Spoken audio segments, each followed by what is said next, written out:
Hello, and welcome to ConTinual, the never-ending convention. My name is Jean Marie Ward, and I'll be your host tonight for the panel room, Reclaiming Lovecraft. With me today are 5 writers who are mining the legacy of this problematic giant to create vibrant, diverse, and inclusive stories for a new and hopefully better age. Okay, first off, before we get into the questions and the discussion, I'm going to ask everyone to introduce themselves and tell us just a little bit about their work. First up, R.S. Belcher. Hi, my name is Rod Belcher. I write under the name of R.S. Belcher. I currently have 4 series going. My first series was the Golgotha series, which is a weird Western series, which has Lovecraft influences in it. And then I also have another series called the Brotherhood of the Wheel, which is urban fantasy, which also has some Lovecraft influences in it as well. I've been writing, I was writing for journal. I was doing as a journalist and a freelance writer since 2001, and have been currently, I think I have about 10 books out, and a bunch of anthologies that I've been very privileged to work in. And I have a new book in the Golgotha series actually coming out this Thursday. So it would be the 8th, since we're time traveling in this. So yes, we are. But that's pretty much my background. Yes, and congratulations on the new release. Nadia. Thank you. Nadia.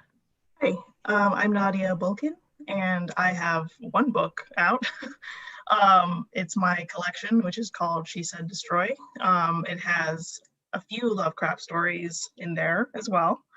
I started writing short stories when I was in college because I needed spending money. So that's kind of how I got to where I am now. So yeah, happy to be here. Oh, great. We love having you. Okay. Ruthanna? Hi, I'm Ruthanna Emrys. I'm the author of the Innsmouth Legacy series, which currently consists of Wintertide and Deep Roots, which are books that take some of Lovecraft's more famous monsters and have them in post-World War II, trying to rebuild the community that got destroyed when Lovecraft was writing about them, and also deal with the burgeoning Cold War. I also co-write with Ann Pillsworth a series of reviews of weird and Lovecraftian short fiction on Tor.com. Up until last month, that was called the Lovecraft Reread because it had started out with literally a reread of every single one of Lovecraft's stories. We just changed it to reading the weird, both to acknowledge that we have long since expanded that and following on recent discussions of exactly how centered Lovecraft should be in discussions of the weird. Mm-hmm. Yes, a big issue. Craig? I'm Craig Lawrence Gidney. I have 4 books out. I guess that I am the one person on this panel that doesn't explicitly write Lovecraftian fiction. It just is considered to be because it deals with color and the Numenus and all that. And so I'm not really influenced by Lovecraft, but sort of been put into that, into the wider weird tradition. Mm-hmm. My novel, A Spectral Hue, has to do with outsider artists and kind of deals with sort of hauntings and the use of art and color to access the divine. Mm-hmm. And I have a cosmic horror story coming out from Tor actually next week that I'm excited congratulations. about. Yes. Yeah. Well, basically, the outsider and cosmic horror are generally considered to be in the purview of Lovecraft. Right. You fit right in here. You certainly do. No apologies needed. Jordan? Hi, I'm Jordan O'Hawk, and I am a trans and queer writer of a bunch of books in different series. But I'm best known for my Lovecraftian influenced Wyborn and Griffin series, which is currently carrying on a spin-off series, Wrath and Ruin. And for all you gamers out here, we actually have a Kickstarter going on that is based on the Widdershins universe of these two series, which is being headed completely by a person of color and trans and queer development team. So that is currently going on Kickstarter when this episode drops. Very cool. Very cool. How did you first encounter Lovecraft? Jordan? Actually, back in the early 90s, I believe it was Ballantine Books, put out a bunch of republication, and they had the Michael Whelan covers on them with the very gray and then the red highlights. And I was like, I don't know who this guy is, but those covers are amazing. So I immediately snatched them up, and I think fortunately for me, I kind of by default started with his least problematic stories, and as I was going along, I was sort of like, this guy has some good ideas, but wow. But that's what really got me into it, was those republishing and just the amazing, back in the day before you could download a 20% sample, from your e-reader, it was like you were just taking a chance. So that's, the covers are really what, the Michael Whelan is what brought me into it. Hey, I know that the visuals are so important with regard to Lovecraft, because of the description of the monsters or how we view them from movies, etc. So that was sort of what drew you in, the visuals. Yeah, basically, the covers caught my interest. I started reading, and then the descriptive language, I think, is what really kind of hooked me, because I was like, oh, this is, he never met an adverb he didn't like. So, and that kind of very, sepulchral and, morbid description. I was a 80s goth, so that definitely kind of like, yeah, this is, my thing. And that kind of kept me reading. Okay. Craig, I noticed that when Jordan said, those Michael Whelan cover books, you immediately started going, yes, yes. Did you encounter Lovecraft that way also? The way I actually encountered it was, and I think Nadia knows the story because I told this earlier this week, that my younger brother was into heavy metal. And for some reason, Lovecraft and heavy metal go together like peanut butter and chocolate. And he happened to have the Whelan books, one of them, laying on his table. And so I picked it up, and I think I read The Outsider. And I loved that. It was so beautiful, and the language was mystical. And, it's one of the stories where the character actually seems to be okay with the fact that they're a freak, as opposed to most of his other stuff. And then the story immediately after that was, and I was petting my cat, Inward Man, and I took the book and threw it across the room. So, and I had to explain to my brother, what happened to his book? Yeah, right. Why it has a cracked spine, and it's because of this. And I never really went back to it, to tell the truth. I began to be interested in the people around him, like Clark Ashton Smith and other people who weren't as virulently racist as he was. Yeah, I was always amazed that somebody as humane as Fritz Leiber traced his literary lineage to Lovecraft.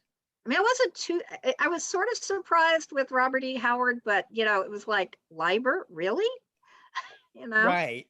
Because he seemed like, in all of his stories, so much saner, even when he was doing something like Our Lady of Darkness. But yeah. So a question about what did you do when you first hit the stop button? Oops, that's going to come up later. Ruthanna, what was your first encounter with Lovecraft, and what drew you to him? I came to Lovecraft quite sideways.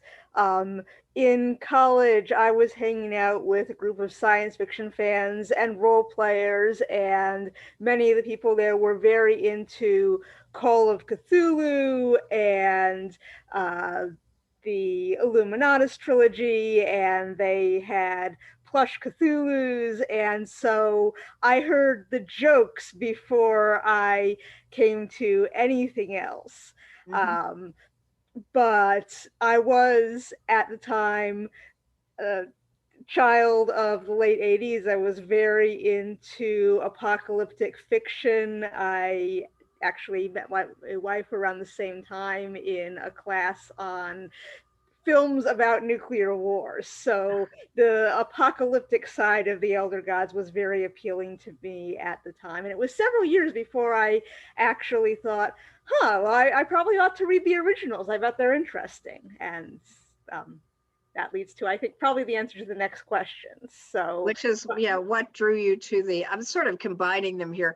What drew, since Jordan and Craig went in that direction, what drew you to, I mean, this tells you what drew you to read the books at all, but what did you like when you first encountered them? yeah, so the way that I actually first read the stories was as I had made this decision that I ought to actually read them. What we did was, while I was making dinner every night, my wife Sarah would read the stories to me, and we would exclaim over the interesting stuff and make fun of the ridiculous stuff and critique the racism and other bigotries, and it was sort of an MST3K setup. But what appealed to me about them is I'm weird. I like Lovecraft's language. I think there's this energy to the absurd vocabulary and the just complete lack of self-consciousness about how everything he's describing is obviously scary, whether it's Cthulhu rising from the depths or this house. It's a century old. Deep time. The fall of civilizations. The emerald roofs. And so I enjoyed that energy, and it also is legitimately incredibly original stuff. He was trying very hard to get past blood and guts and vampires and werewolves and come up with newer, scarier things. And he didn't always hit that ball, but when he did, there's things there that no one had come up with before, and some things that very few people have managed to hit since. So that is stuff that I have continued to appreciate as a reader. I think I've heard him called the poet of dread or something on those orders. Yeah. Nadia, how did you first encounter Lovecraft, and what drew you to him? I'm hearing language. This Sorry about seems the to be a cat. thing. No apologies needed. Anyway, so what my first exposure to Lovecraft was definitely not language. It was the movie Dagon, and Yes. which I really liked because it was so bold and creepy, and I loved the ending, which I think this kind of ties back to something Craig said about like your first exposure being something that isn't this horrific sort of like xenophobic thing, but in Dagon it's like he leans into it, right? And so because that was what I found most interesting about it, was that it didn't end on this like on a sad note, but on like a weirdly hopeful note of like he's finding his true place in the world. You know, look at all this possibility. And I was like, that's kind of interesting. And then I think I looked it up, and I think I thought it was a real religion because I saw mythos. I was not a very like exposed to a lot of things child. And I was like, oh wow, this is like a crazy religion and has like, you know, haunters in the dark and that kind of thing. Like that's cool. Like, are these like Christian demons? Also not Christian. So I was like, I have no idea what's going on. And then once I found out it was fiction, I was like, oh. And I think I looked up a bit of it and I was like, this is not my thing. But then I started trying to write, and at the time I was in that mode of like, you write to whatever is being asked of you, like whatever call of submission exists. And this was like in the late 2000s, and Sylvia Moreno Garcia was running this magazine, Innsmouth Free Press, where she had a very explicit, like she had a call once that was like multicultural Lovecraft. And I was like, oh, that sounds kind of interesting. And so I thought, I'll give it a whirl. And so I did. And that's kind of how I got into it, was a sort of a very like molding oneself to what is being asked for in the market. Yeah, that's a very good way to get published. I mean, really, if you can mold yourself to the market. But Dagon actually was part of a real religion. He's a Sumerian god. And there's a reason he's got a fishtail, and it's not evil. It's because that's so true. So true. Yeah, he's just a river god. So yeah. Rod, what was your first encounter with Lovecraft, and what drew you to him, his stories, whatever? Well, I was a kid of the 80s, and I was very much into D&D, and the group I started playing with, I was a kid. I was maybe 12 or 13 years old, and I'm playing with a bunch of college guys, and I was reading anything I get my hands on, and they kept on recommending these guys, and Lovecraft came up, and I have to admit, like everybody else, there is something really powerful in his language and the way he kind of builds this dread, and it's very impressive. And in some ways almost kind of poetic. It's amazing because Lovecraft there's a lot of contradictions in Lovecraft, because there is that language which is mostly admirable, sometimes a little over the top, but not quite as bad as some of his contemporaries. But the man sucked at dialogue. He really did. It was awful. Absolutely. Ye gods. Who the hell talks like who the heck talks like that? Sorry. Hell is PG. You can say and it's appropriate in this context. With dialogue in Don't use that language, kids, and don't do crack. But basically, I was reading at the same time I was reading Lovecraft. I was getting into like Fritz Lieber, who you mentioned, who I loved, and Arthur Conan Doyle, and Robert E. Howard. And actually, Lovecraft was kind of my gateway drug to Ambrose Bierce, who I really fell in love with, because I really think he had the same kind of poetic ability to kind of build up this terror and dread. When I knew that I was going to keep reading Lovecraft was one night. This would probably been when I was like maybe 13, 14 years old. I'm in the house by myself. My mom was still at work. I had every light in the house was out. I had the little light over my bed on, and I'm reading The Color Out of Space. and I'm reading the part where he's describing how the forest and the animals were changing. And it got so immersive that I was reading this and I was really focused on it. And there was a windstorm outside, and this branch banged up against the window right behind my head. And I went, ah! And I threw the book. I literally threw the book and nearly lost control of several bodily functions. All just but that's when I was just like, okay, man, okay, yes, you got some chops. Okay, so because a lot of stuff, I don't think I've ever had anything else really kind of hit me that way going forward. But I was really impressed that he could get me that deep into it. Bad dialogue or no? No, oh, the dialogue sucks. If you notice, most of his stuff is narrative. It's someone talking to you, and most of Lovecraft stuff is like very little, action. It's mostly just, I went and I was given some papers by this banker, and I read them. And then I fainted. Stunning, you're not going to see what's his name, Michael Bay or whatever, doing a Lovecraft story unless he like jazzes it up with some car crashes and explosions or something. But I did come to appreciate the language.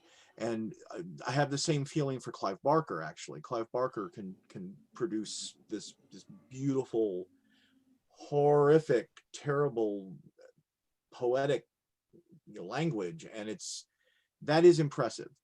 A lot of the other issues with his writing, I came to, I guess, probably in the last few decades. And to be honest with you, I have not read everything the man has written. I've read quite a bit of the kind of the, I guess, the classics. But I think that it is unfortunate, but also kind of human that there is that contradiction. I think that he was a very screwed up individual. Yeah, his biography supports that. Yes, not just simply for his attitudes and his sort of his the way he came to view the world, but I really think that he had probably some aspects of mental illness, depression. Those are not excuses, but they do explain a lot of the things that I think kind of come along, the baggage that comes along with his writing. I do think that he has influenced generations of writers, and for good or bad. But I think he has done that. And I certainly influenced me when I got to do my first novel, which just happens to be right here next to me. Yeah. Where did that come from? This was my first shot. Tor published it. I got very fortunate. I feel like I won the lottery, but they published the first 3 books in the series. And Lovecraft was an influence on, I wanted to write a Western that was the most un-Western Western ever. I have lots of folks in there who are, a lot of characters who are people of color. I have the mayor of the town is gay. I wanted to, the square-jawed, fair-haired sheriff is actually kind of like a minor character. He's not that prevalent in the book, at least in the first one. And there is a lot of Lovecraft. There are tentacles, and there's ancient cults and monsters and mind-destroying terrors from beyond time and space. And so the guy definitely influenced my work. And I think he's influenced a lot of people's work for generations. But that's how I came to him. Mm-hmm. And what you did when you found out he was human. Yeah, I mean, there's so much good stuff in the mythos he created. I mean, fertile stuff. There's so much stuff that can be kind of plumbed for horror and for weird tales, supernatural tales, and cosmic, kind of cosmic horror. Pretty much he's synonymous with that genre. But it's sometimes disappointing to find out that the person who wrote these books that and it's not just Lovecraft. There's tons of authors who you love their work, but then you find out what the person's like, and you're just like, and that's sadly part of the human condition. I don't know how much he was influenced by his time period. Obviously, it was a very racist time period. And I don't know how much of it was also his own just being, I wish I could borrow Jordan's word, messed up. And he was a very messed up guy. So Yep. Okay. There we go. You brought up cosmic horror, and that is your bailiwick, Craig. So, you threw the book against the wall just like I did. When you started to write cosmic horror, did you consciously go towards your memories of or images of Lovecraft, because he's pervasive in the culture, the sci-fi fantasy culture and horror culture, that is, or were you just doing your own thing and people started saying, hey, that sounds like? How did it work for you? I say that it was the second thing more than anything else. What happened was, I consider my work to be more influenced by, say, Toni Morrison or that sort of thing. And I was kind of writing about the confluence of the numinous and the eerie and the awe-inspiring. And it's not just Lovecraft doesn't have doesn't hold the patent for that. He holds a patent for certain things, but not for that. And I think a lot of people, when I started getting published, they didn't really know where to put my stuff. Is it magical realism? Is it this? Is it that? And so it seemed to gain most ground when I sort of began accepting myself in the weird fiction community. Mm-hmm.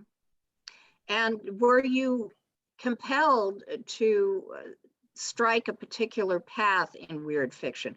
Were there elements that you wanted to bring to the fore in weird fiction that you didn't feel were being adequately addressed?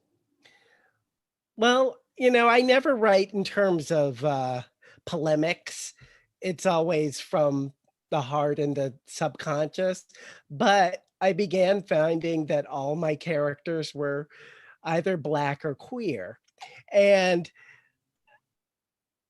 it wasn't to diversify anything. It's just whenever I was stuck on a character, I was like, what do I do? Oh, I know, I'll make them queer. And then automatically they came to life.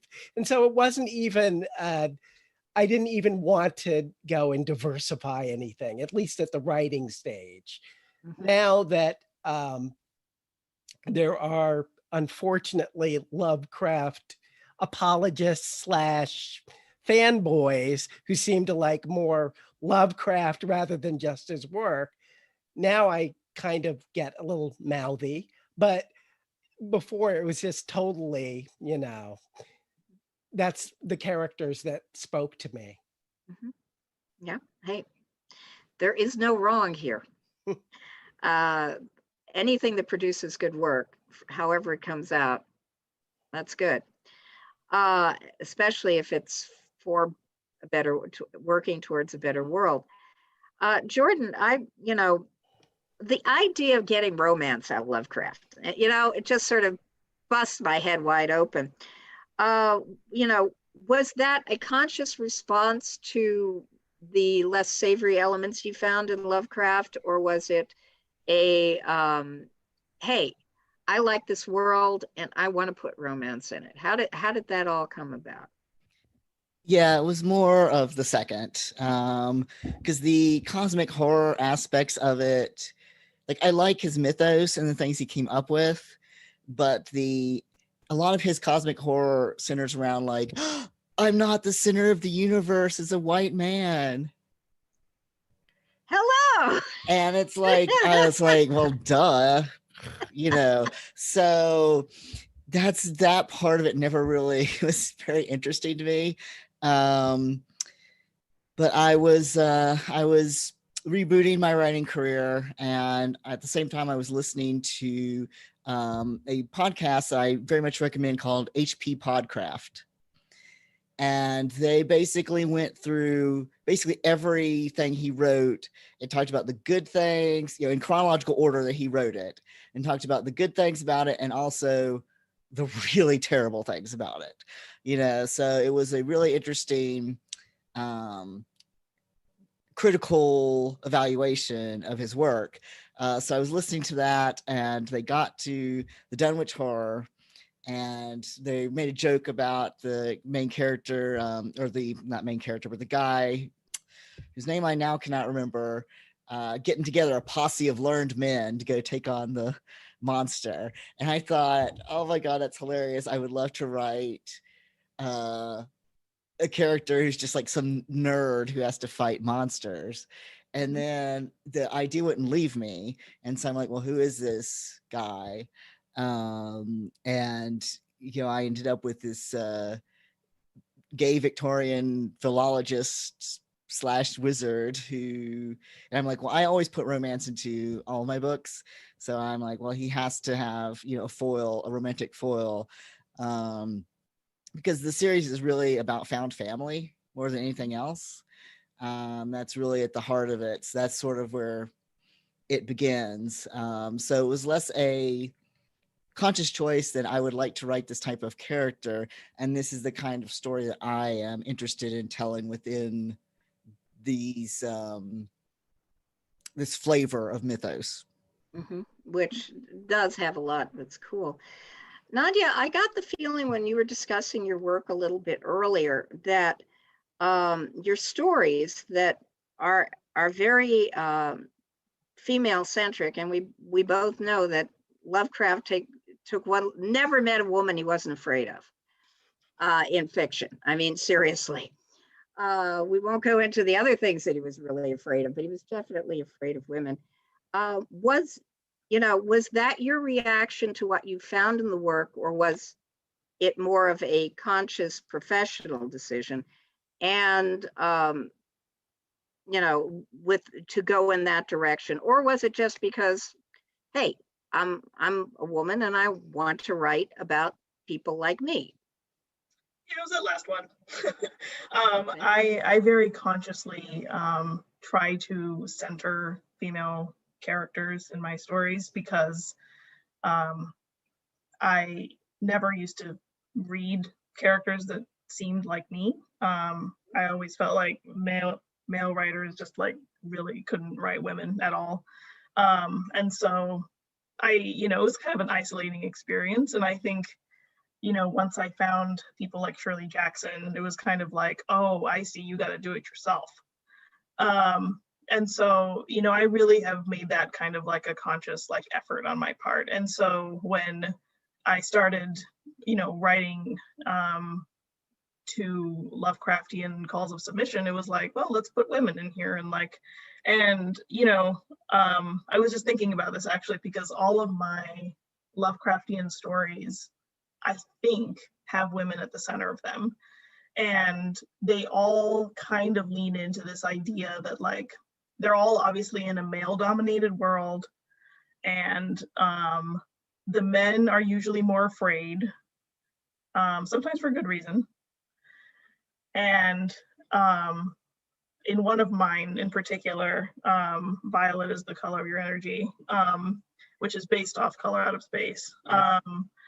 It's told from the perspective of the wife who goes crazy and is locked up in the attic to become a monster. So it's from her perspective, and it's set in like modern Nebraska. I grew up in Nebraska, and it's like I think the favorite one that I've done is that one, because it shows how, at least what I was trying to show was like, for her, it's liberation to, be turned into this like, you know, cosmic, you know, entity, creature, or whatever. It's not scary, because what's scary is her husband.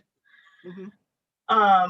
So yeah, I think I've always sort of found that to be sort of a fun thing to do, is like kind of turn his fears on his own stories, you know, like what am I afraid of? I'm less afraid of, you know what I mean? Like I'm still afraid of all those things. Like I don't want to say that I'm like totally cool if like, you know, some gigantic monster, I mean, that would be very scary, obviously, but there are also other fears, you know, that I have to live with, that he probably didn't, you know, and they were, you know, scared of, you know, interracial marriages. Like we all have our own tolerances. So yeah, that's kind of my perspective. So, Ruthanna, yeah, you also put women at the center. In fact, your main character is a woman. I presume that's how you would describe your main character. And was this basically a decision to address not just the femininity that Lovecraft was so afraid of, but also his deliberate, shall we say, excision of a large percentage of the world's population by just categorizing them all, you know, as monsters? You know, was that a conscious decision, or did you, like so many of the folks, find that there was something entertaining in the mythos that you wanted to work in a more humanistic fashion, or did it just feel like fun to take all of that crazy and, you know, MST3K it to the max, and it sort of turned into something different? So, like I said a few minutes ago, I started out with my wife reading these stories aloud to me. And the way that the Innsmouth Legacy stories came about was that eventually we got to Shadow over Innsmouth. And it turns out that among all of the information about Lovecraft that I had sort of taken up by osmosis, it had included, you know, his racism, his sexism. I'd seen some of that in other stories. It had not included that this extremely famous story that people talk about and riff off of constantly starts out with a report that this town has been raided by the US government. Everyone's been put in concentration camps. And then the rest of the story is making clear that Lovecraft thinks this was a great idea. It should be reassuring that these people are in concentration camps now. And that was the one that I just could not get my head past. By that point, I was invested enough that it wasn't just throw the book against the wall and forget about it. And one of the things that I find most inspiring is to be angry about a story in a complicated way. And I was really angry at that story. And I sort of stomped around and yelled about it for a while. And I posted on my live journal, which tells you when this was, the world probably doesn't need a story about oppressed fish people in concentration camps, right? And everyone said, no, we need this story. And so I wrote the first Aftermarch story, which was terrible and has never been published. And then while I was shopping that around, I wrote Litany of Earth, which was meant to be a sequel to the story, which has at this point never been published and doesn't need to be, that was actually Afra in the concentration camp. So it was her voice that came first. And this was the unpublished story is one that I wrote in, I think, 3 hours of just towering rage at a guy who I couldn't yell at because he was dead. And wasn't it a shame?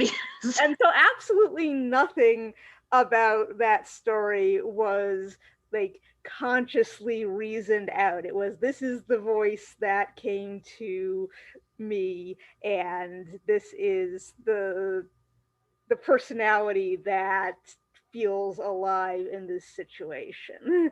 And so Aphra is a woman because Aphra is a woman. And then when I was starting to flesh out her world and add other characters, it wasn't, putting together a pie chart, although I feel like one of these days that would be a fun way to write a story, but it was definitely a thought of, okay, I am writing about a fictional axis of oppression.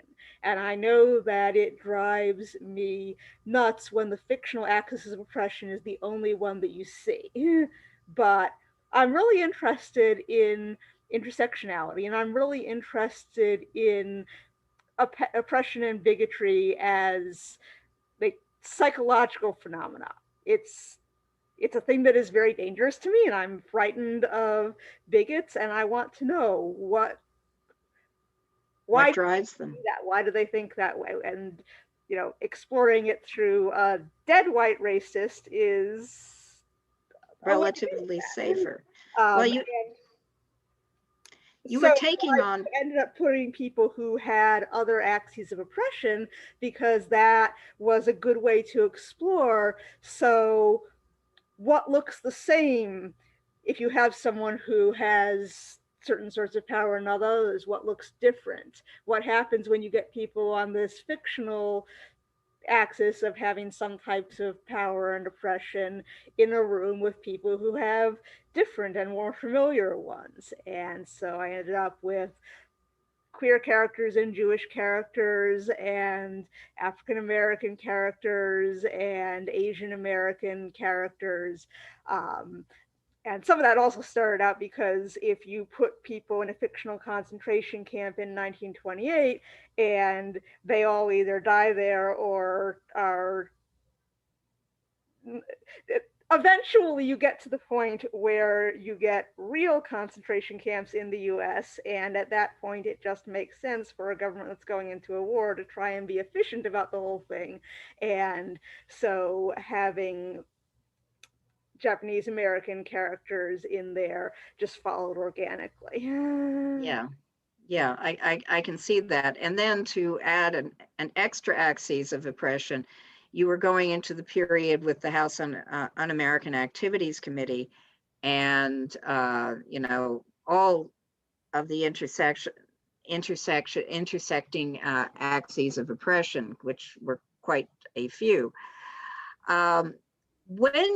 What was the most surprising aspect of, basically starting with a rage character and suddenly finding yourself in your own universe? What was the most surprising aspect of that process? The thing I can most remember being surprised by is as I was doing the historical research, just bumping into things that have changed so much in the intervening time. And some of those are, deep ways that bigotry plays out. And some of them were just thinking about the ways that societal norms can change so fast. So one of the minor pieces of research I was doing was I got to my first draft and I realized I had not made enough people smokers. So going back in and putting in the smoking, and I asked a friend who was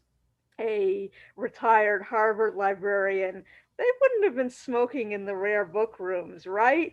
And she said they would have, and it took us 20 years of grandfathering after it was officially not allowed to actually get them to stop. And so it's reassuring in a way to think that things that can be so commonly accepted and so terrible do sometimes change. Yep. Nadia, when you started and are continuing to turn Lovecraft's misogyny on its head and focus on the women, what was the most surprising thing you discovered in the process? Were there any surprises? There's no wrong answers. Yeah, I'm not sure. I can't, off the top of my head, I can't think of any. I think it led me down the path like a more interesting path of horror, which is like when you lean into wanting the horror. I think that, you know, I think it was Lovecraft that sort of opened that possibility for me, and I think it's an interesting one. I think it's one that he probably didn't intend, but there it is. And I mean, somewhat ironically, like, it was actually in the framing, the like intensive sort of like power conscious framing of Lovecraft was how I got like a trunk story to be like sellable, you know. And sometimes, like, I think the most surprising thing for me about writing Lovecraft from the perspective of somebody who's, you know, a woman, biracial, etc., is like the fact that like it's such an easy, like, once you say that, you know, you're like, you're in. And sometimes, like, I find like at work, I have male coworkers who are like, who talk about, they're like, you know, oh, you write horror, have you heard of Lovecraft? And I'm like, yeah, bro, I've heard of Lovecraft, you know. I mean, it's hilarious. And then, I mean, like, there was one time when one tried to sort of be like, tried to like one up his knowledge of Lovecraft. And I'm like, this is not a game you want to play, my friend. Like, so it's, I mean, I feel like the most surprising thing is just kind of like the continued focus and sort of like obsession on Lovecraft. Like, this is the window in, you know, and like, oh my God, I can't believe you're writing Lovecraft. Like, and I'm just kind of like, all right, man. Yeah, mansplaining in the science fictional world, yes. Anyway, Jordan, what for you has been the most surprising thing about working in a Lovecraftian vein, if you will? Honestly, how hungry people are for these stories.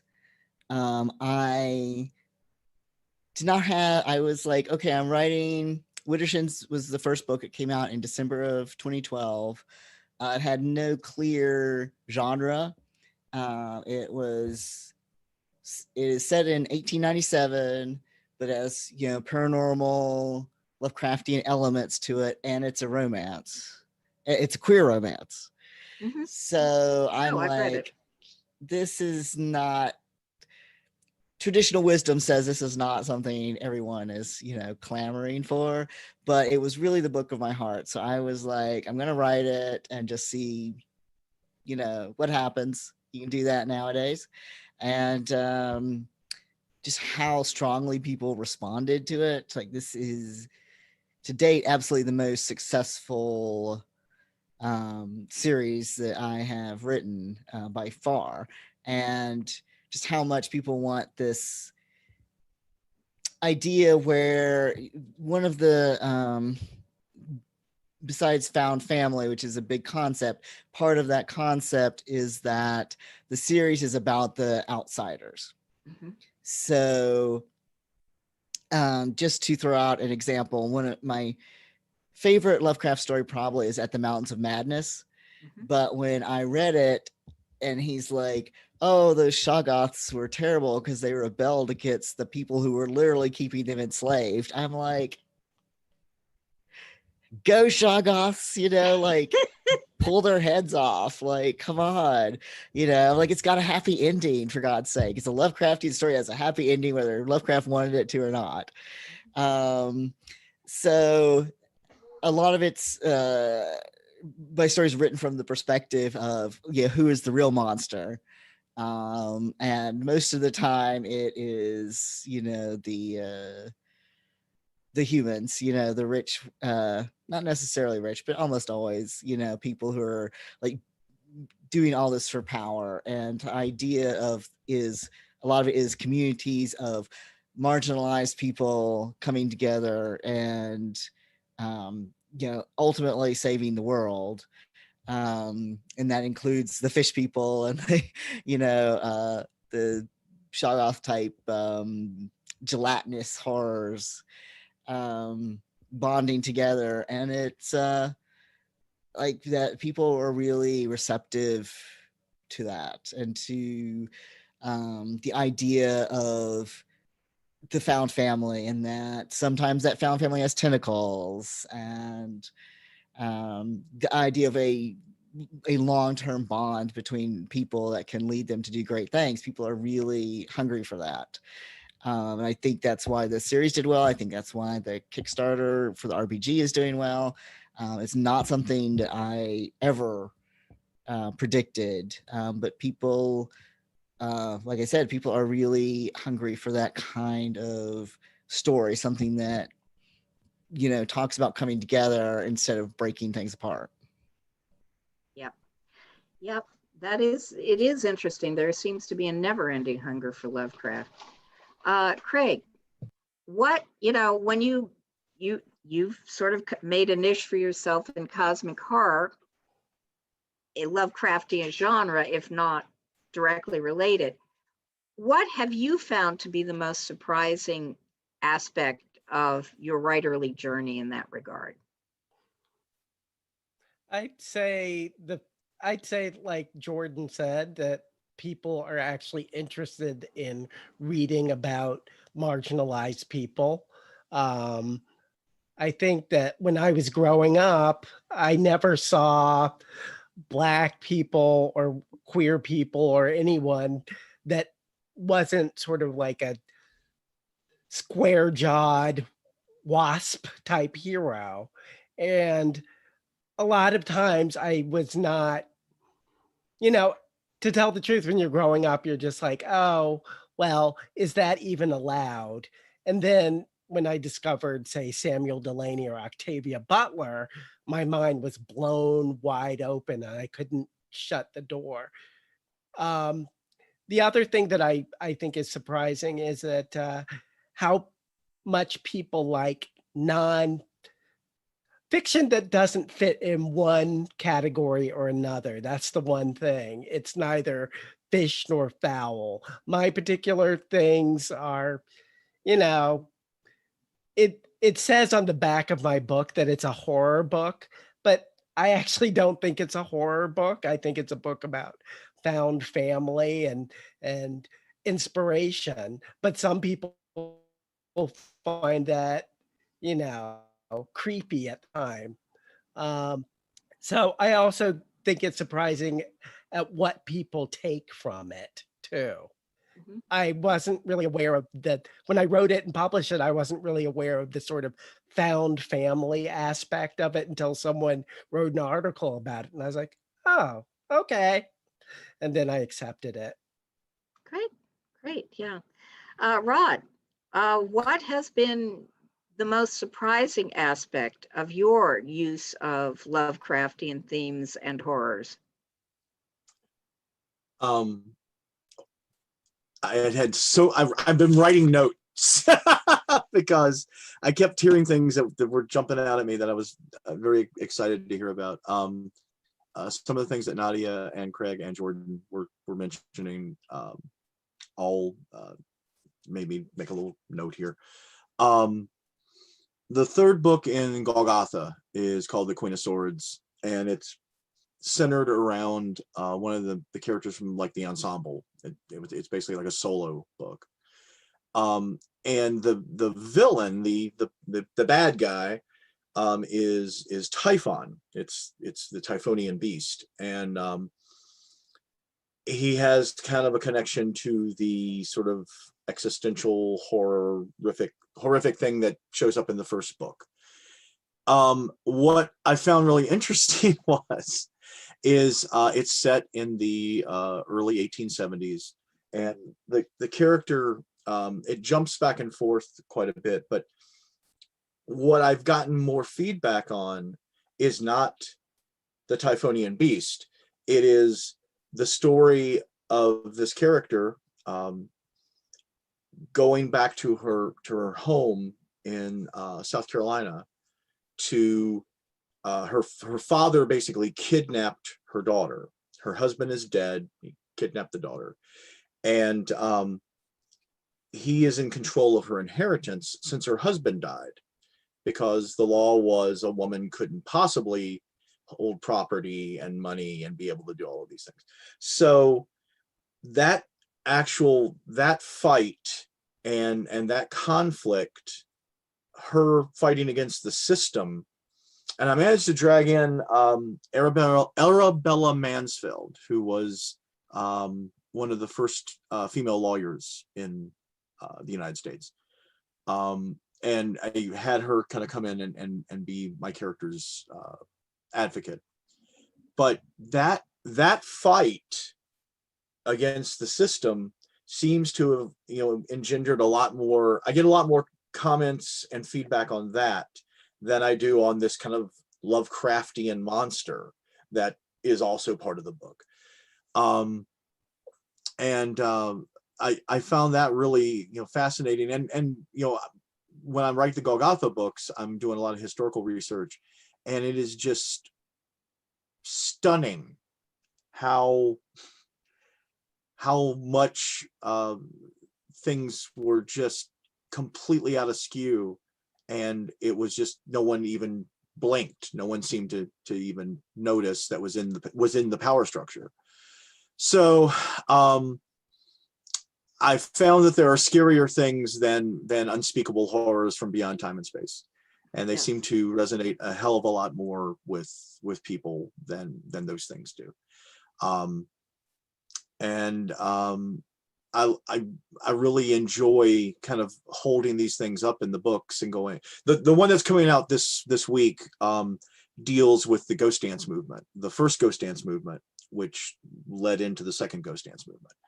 And it's just there are things that there are almost like tropes in Lovecraft that are effective and can be powerful, but I do seem to think it seems that the evil that resonates from human beings being horrible to other human beings seems to stay with the reader a hell of a lot longer than the monsters do. And in a way, I think that's kind of ironic and kind of wonderful. So that's about it. That's what I got. Okay, that's good. Okay, as you know, I've been sort of combining some of the questions because your in-depth answers are so fascinating to me. So we are coming up towards the close. And so I'm going to get to the question that for me is the heart of this panel. As a nation, we're currently wrestling with the inhumanity and injustice of our history and the systemic racism and inequity of our present. Are there lessons from your experience of reclaiming or reinventing Lovecraft that could help us come to grips with our past and forge a better future? Ruthanna, I'm going to start with you because I think that these are some of the questions you've been dealing in your tour column. You've been dealing with in the tour column. So I'm going to ask you to kick this off and sort of use it as your final thoughts as I go back around the virtual room. Yeah, I agree with you. I think that there is something more general here that is worth applying to real life politics. And part of that is that the way that I deal with problematic literature is something that, for me at least, it comes from the way that Jewish culture and religion tends to deal with reading and interpreting the Torah. This is this ancient, important, deeply problematic set of ideas, and how do we explore it and rethink it to make it what we need it to be for a project of becoming more moral over time rather than being attached to whatever the limitations were of the originally. Mm-hmm. And yeah, the United States has horrible things not just in its origin, but that have continued to percolate down. And people talk about slavery as an original sin, but it's not just that. You know, this stuff, as I'm sure everyone here is very familiar, you know, continues to percolate down through Jim Crow and the modern prison system and this whole intricate set of laws and customs that maintain these original horrors under the guise of respect for elder systems. And we do see that same thing in weird fiction, that people are very attached to this idea of originalism and respect for elders, but are using it as an excuse for prejudices and bigotry and racism, sexism, etc., that continue to be very modern things. And for me, part of being someone who engages with this problematic stuff is having a great deal of respect for people who don't want to read Lovecraft, who don't want to, in the middle of being oppressed in the modern US, say, oh, but here are all the good things about it. And the fragility of people who, every time you say word one against Lovecraft, say, you're trying to erase his legacy, really feels very much of a piece with the people who were shocked and horrified when Michelle Obama said that she had just for the first time felt proud to be American. Like, how could an African-American woman say such a thing? How could anyone ever say that they were anything other than proud to be part of this perfect system? And that's not how you make something good. Mm-hmm. So I could probably go on about this for a very long time, and I won't, because I'm sure so could everyone else. But I do think that we do need to think in terms of reclaiming and deconstruction and reconstruction when we try to make something good out of something that started out with such twisted roots, but with things that may be worth building something with. Yes. We want to be worth building something with. That we hope are worth building something with. Yes. Jordan? Well, to give this some context, the name of the first book, Widdershins, is also the name of the town that most of the action, every other book takes place in Widdershins. And there's a reason I made a very deliberate choice to portray, especially at the end in book 11, that the problems are not solved by like a lone hero coming in. Yes, Wyborn is the main character, and we see stuff from his viewpoint for the most part. We also see some from Griffin's viewpoint, but the reclaiming of what the world should be from people who are only interested in their own power and self-aggrandizement is a community effort. Like, it's very, I try to make it very explicit that this is everyone coming together to solve this problem against the people who would, again, only think of themselves.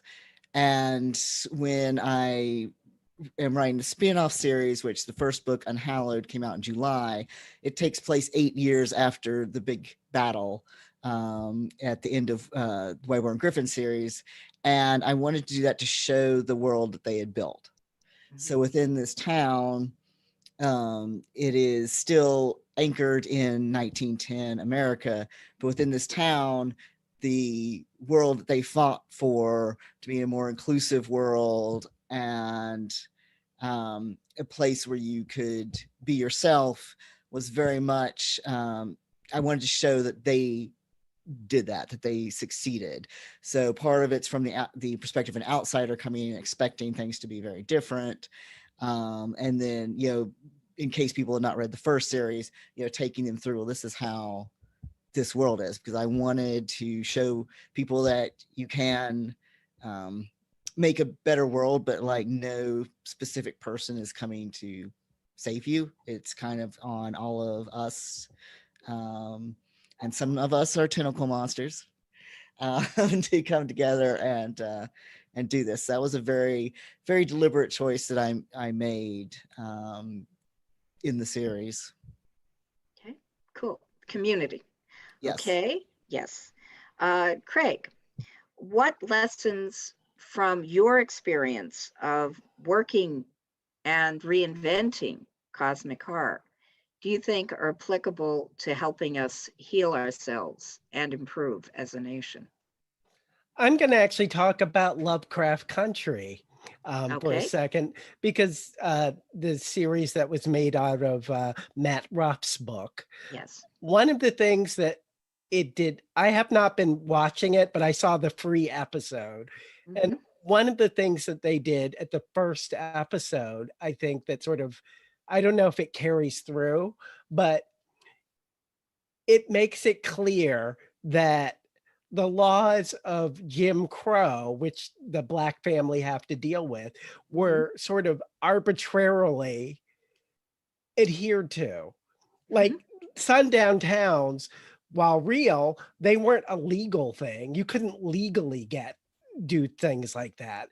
But because police officers could do whatever they wanted to do, and they had the power. And that's kind of what we're seeing now, particularly with Black Lives Matters and things, is that a lot of people think, oh, but they're the police. Well, they can lie. And they do frequently. And there's this entire world that, as a person of color, you have to navigate that other people don't have to navigate. And so it by and large is unseen. I've always sort of called racism in many ways as like the monster in It Follows. And if anyone saw that movie, it's this monster that can take the form of anybody, but other people can't see it. And this is the kind of what it's like happening now. Now with cell phone cameras, we're now seeing things like, someone saying, I have a gun in my apartment, in my car, and then the police officer immediately shoots the person. Or a kid is playing with a toy gun, and then he gets shot. We're seeing those sorts of split seconds, and how sort of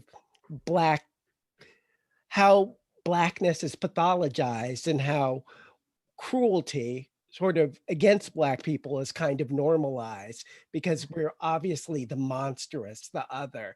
So I think that Lovecraft Country is, at least the book, from what I remember, does a good job of explaining that, yes, the systems created by sort of white supremacy are every bit as insidious as monsters.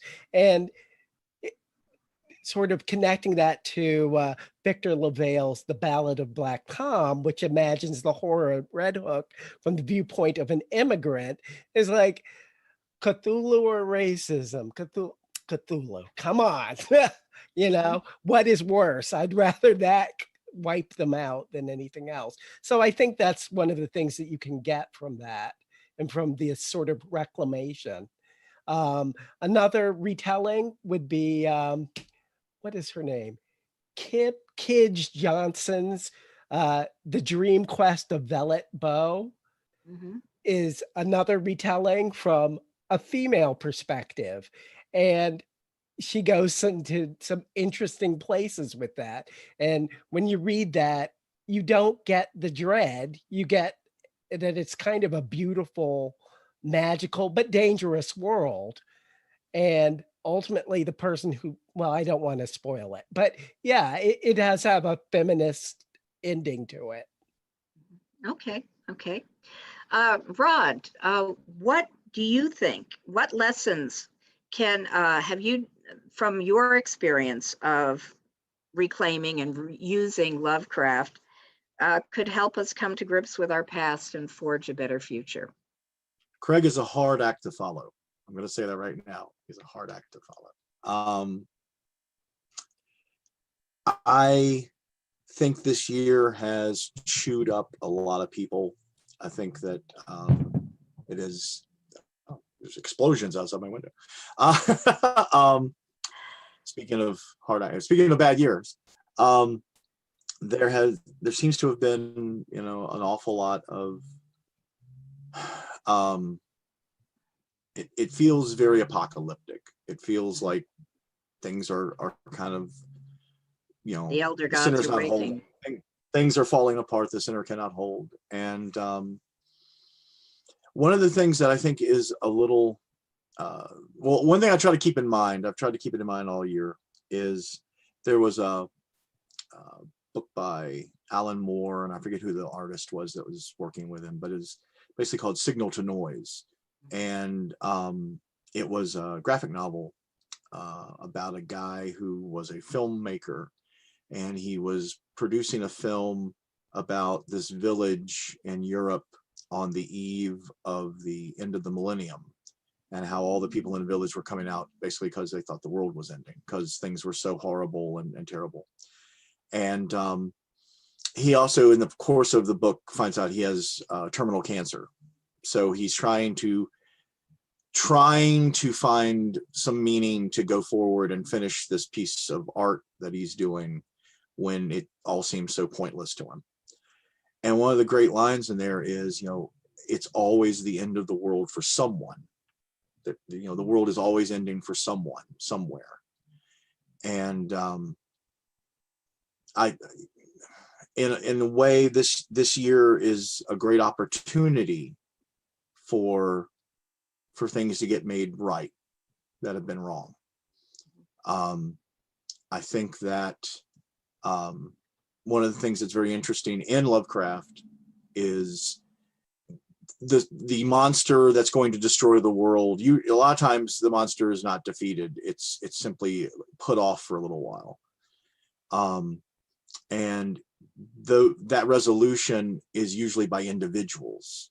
It's not by a government. It's not some secret agency that comes in and saves the day. It's a bunch of woefully inadequate people who, in spite of the fact that they are so scared they are about to lose their mind, they still manage to press on and save the world, even if it's for another 10 minutes or another year or another 10 years. And I feel like that's what we're seeing a lot out there now, is people are, as individuals, are standing up and finding other people who are willing to press on with them and try to make things better, try to save the world. So as I can't even use the S word, as terrible as this year has been in so many ways, there is, I do feel like there's been a change, and I do feel like that's something that's not going to go back. I think some systems have been broken, and hopefully when you break something, you take it apart to look at it to see how you can put it back together better. And that's my hope. And Merry Christmas to all of us. And I guess that's all I got. I'm Okay. done. I'm tapping out. You can't tap out yet. I'm going to have to ask you about where to find you on the web in a minute. But before we do that, Nadia, what from your experience could help us come to your experience of reinventing Lovecraft could help us come to grips with our past and forge a better future? I'm going to piggyback on something Ruthanna said about sort of how Lovecraft is like received in the genre and all this kind of stuff. Because I don't find very much I don't know, edification in Lovecraft himself at all. So I think it's always been interesting to me, like the very, very polarized reaction to him. And I think that that's also very applicable to today, especially as we kind of grapple with our history. I come from sort of a liberal arts background. So for me, when I learned that Lovecraft was this terrible person who had terrible ideas, I was like, okay, well, they all do, like, I mean, really, like that was like not a surprise to me, and I read a lot of post-colonial literature, and half of that is like, was totally racist, but like still has literary value. I mean, that's like the entire thing. That's like the entire Western canon. Right. And so I was just kind of, I'm used to that sort of angle. And I always found it very interesting that in fandom, that angle is like not allowed. It's either like, you never speak of Lovecraft, he is never, whatever, he is persona non grata, or it's like, he is the god, of all things, and we must never speak ill of him. And I'm just like, this is very strange. Like, and I think that, when we think about our past and founding fathers and, the discussion of like statues being pulled down, for instance, and revising things and, renaming things. I'm not going to get into renaming things because I think that's, complicated. But like, I do think that we need to get to some sort of ground where we can talk about history without deifying or demonizing. I mean, like, demonize the parts that need to be demonized, but like having, like, let's stop deifying people, perhaps, because then it makes you say, oh, the whole thing, like, I am not a person who wants to put Lovecraft on a bust, like, I don't think we need to do that. We don't need the big ugly head. I don't think we need the big ugly head. And I think that goes for a lot of, American history. I think we need to know it, because if we don't know it, then how can we possibly, understand where we are now? So, it's interesting to me how much there's this like a struggle to walk that balance. But I think we're going to need to find it, because it's the only way forward. If we just Control Alt Delete, I mean, that doesn't help anybody in like actual life. But it's also like, how are you going to stop that from happening again if you just pretend you're not capable of it? Those who nothing about humanity has fundamentally changed. Yes. Those who do not know history are doomed to repeat it, to quote Santana, I believe it was. But yeah, very good point. All good points. And we're coming up to the end. I know that I had to compress questions because these are big issues. These are interesting thoughts and interesting books you're all writing. But we only have about an hour. So I'm going to ask you quickly, again in alphabetical order, to tell people where they can find you on the web, starting with you, Rod. Sorry, I had to find my little button. Sorry. Let's see. I have a website which is rsbelcher.net. It is woefully out of date, and I'm in the middle of trying to update it, but it is there. You can also find me. I have a YouTube channel which is called The Knave of Pens with author R.S. Belcher. I think it's just with R.S. Belcher. That's available on YouTube. We talk about writing and anything else that happens to come up. those are probably the two best places. I'm on Facebook under author R.S. Belcher, and I'm on Twitter under author R.S. Belcher. So come find me, and we'll talk about whatever you want to talk about. Okay. Nadia, where can folks find you on the web? Yep, yes. So I have a website, nadiabulkin.wordpress.com, pretty easy. I also have a pretty unique name, so you're probably not going to find anybody else if you Google me. I'm also on Twitter, where I write movie reviews that people find amusing. Cool. Oh, very cool. Is it Nadia Bulkin on Twitter? Yep. Cool. Okay. Ruthanna, where can we find you on the web? I have a website that, like Rod's, is woefully out of date, RuthannaEmrys.com. The best place to find me actually doing things right now is on Patreon, where I'm there under Patreon/Ruthanna Emrys, and I answer questions in character and as myself, and also seem to have somehow started writing a coffee shop AU of After Marsh stories there, because that seems to be what people want in this day and age. So, and you can also find me on Twitter under R_Emrys. Cool, cool. Craig, where can people find you? My website is craiglawrencegidney.com, and the Lawrence is spelled a unique way. So it's LAURANC. So there's a U, not a W. And I'm on Twitter and Instagram as Ethereal Lad, one word. Okay, very good. Jordan, what about you? My website is jordanlhawk.com, and I am on Twitter, Facebook, Tumblr, Instagram, and Patreon as Jordan L. Hawk.